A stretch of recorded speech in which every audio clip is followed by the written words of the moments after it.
The Nigerian Bar Association has urged security agencies to stop the harassment of lawyers and respect the rights of citizens. The NBA section on Public Interest and Development Law, NBA SPIDL, in a statement signed by Dr. Monday Ubani, national chairman of the legal body, says it had observed with dismay some infractions that are perpetrated by the security agencies against lawyers in the conduct of their professional duties to their clients.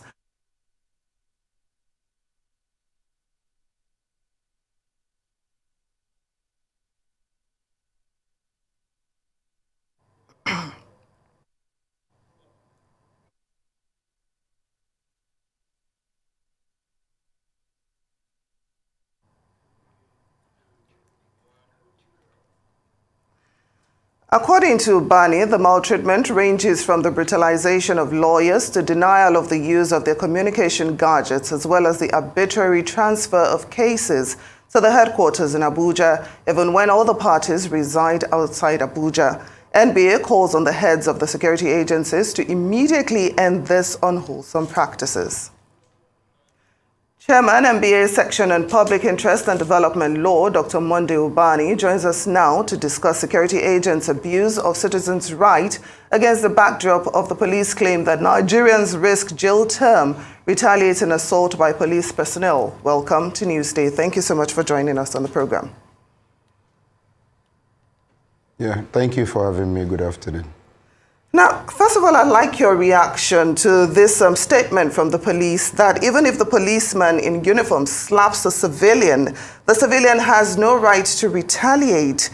Isn't this giving room to increase police brutality in Nigeria? I totally agree with you. Well, I think the PRO has actually denied making such a statement because it's clearly incongruous. The context of you are being slapped and then you have no right to retaliate, has not been properly explained.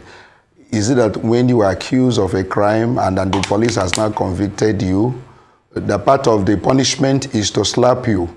Or what will make a policeman to slap an individual, no matter the level of the gravity of the offense? If an accused person is arrested, what you do is to treat him with respect and take him to detention, and then probably try as much as possible to investigate the crime that is alleged to have been committed. I don't think that is part of the punishment prescribed by law that you have to be slapped, and then you have been advised not to slap back. So the circumstances under which you are supposed to be slapped and you don't have a right to slap back, to me has not been properly explained. So we need further information. But as I said earlier, I think he has denied that information. And so it may look like as if it is probably no more part of the conversation, because he said he couldn't have said that. There is no way under our law that a policeman has a right to slap a person, let alone, even an accused person, let alone an innocent person. So the point is that if there is any crime alleged to have been committed, you have a right to arrest and then investigate that individual. But slapping is clearly out of the way. It's not part of the punishment prescribed by law. It certainly is one of the things that you are taught when, as a child, to keep your hands to yourself. The same CSP that says that he didn't say make that statement also made this statement that if they do slap an individual, that they should file a complaint with the law enforcement. Knowing how we are quite wont to prosecute those in the police force, or even be able to find them out, can you speak on the processes used to investigate some of the injustices done and the success rate of actually getting those erring police officers or security officials to the courts? I think what has happened over time is that if there is no practical evidence against any of these misbehaviors by the security agents, it's usually very impossible for you to get their leaders or their officers to agree that there is any malfeasance on the part of any police person. And that's why part of the thing I said in my statement is the issue of phone. Your phone is clearly an important instrument for these things to be recorded. part of the ones we have seen where the police have actually taken action against erring police officers have always come from where these things are videoed, where there is an empirical evidence, either by way of video or voice messages, where these things can be proven.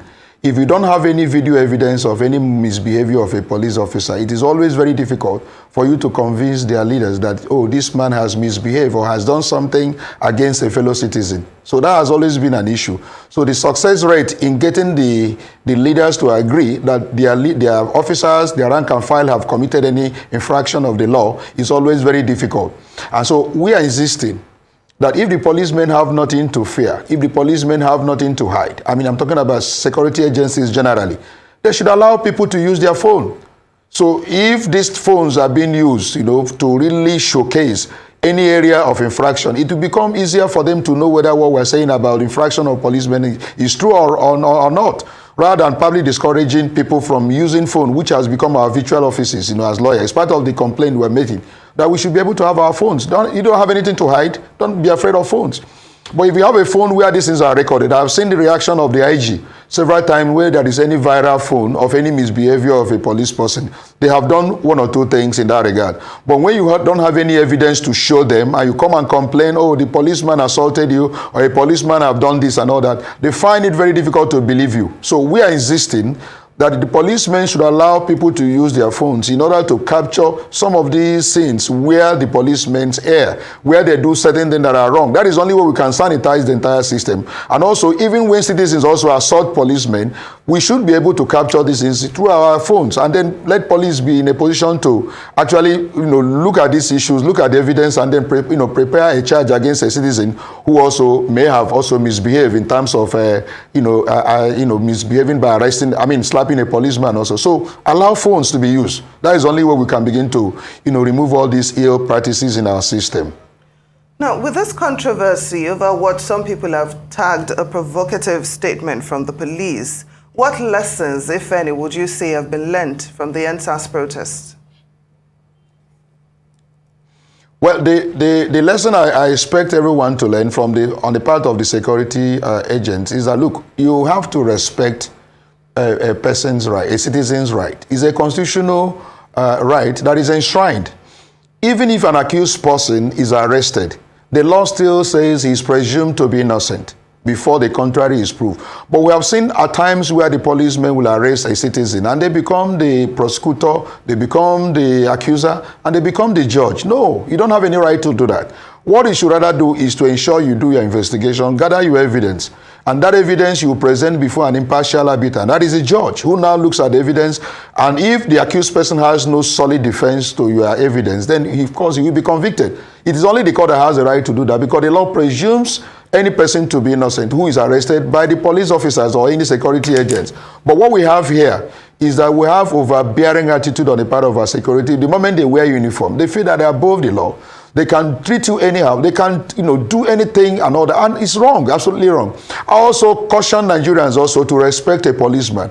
He is representing the government. The moment he wears the uniform and stands on that road to ask you to park your car or whatever he wants to see, be cooperative.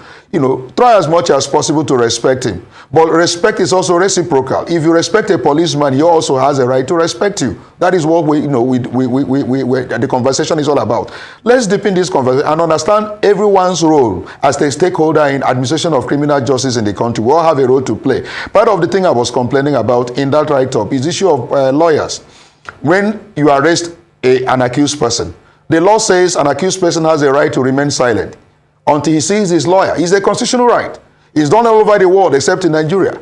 They want to force you to begin to make a statement when you have not seen your lawyer. You have a right to remain silent. And when a lawyer comes, what happens is that the lawyer has to be consulted by his client, who now goes ahead to tell him what, to go ahead and make a statement. That is the normal thing. Why that is possible all over the world is before a policeman arrests you, he would have done his investigation, almost 90% of his investigation before he reins you in. Bringing you in, meaning he wants to hear your own statement concerning the evidence he has gathered against you. And then the next thing is charges you to court. But here in Nigeria, what policemen and other security agencies do is to arrest you and begin to fish for evidence. And in doing that, they get so angry when a lawyer comes to a police station or to any of the security agents. They feel so angry. Why are you here? Go and wait for us in the court. That is not true. A lawyer is supposed to be there even where the accuser has been brought to the police, in order to advise him so that he does not answer and incriminate himself. That is the law. So if you have gotten all your evidences against that individual, then the next thing now is to allow him to make his statement and then consult his lawyer before you charge him to court. So let's begin to do the right thing, getting our evidence structure right. Let's train our policemen. Let's also equip them. And let's give them technology with which to actually investigate crime. By the time all these things are done, when you have gotten all you don't need to be very hostile to a lawyer if he comes. If you like, go and resurrect Rotimi Williams or Ganifa Oemi as an accused person. The moment all the evidences are intact on the part of the prosecutor, you are going to go to jail, no matter who you get as a lawyer. So I think that lawyers' role must be understood. The policeman's role in the society also must be understood. If you understand ourselves as major stakeholders in administration of criminal justice, we're not going to be having any problem. We won't have any situation of lawyers being brutalized or being beaten up or being harassed because they come to represent a client. It is not proper. And we have that conversation and we want to understand ourselves so that we can move this country forward. That has always been our way of saying things. Dr. Monday Ubani, thank you so much for joining this very important conversation with us this afternoon.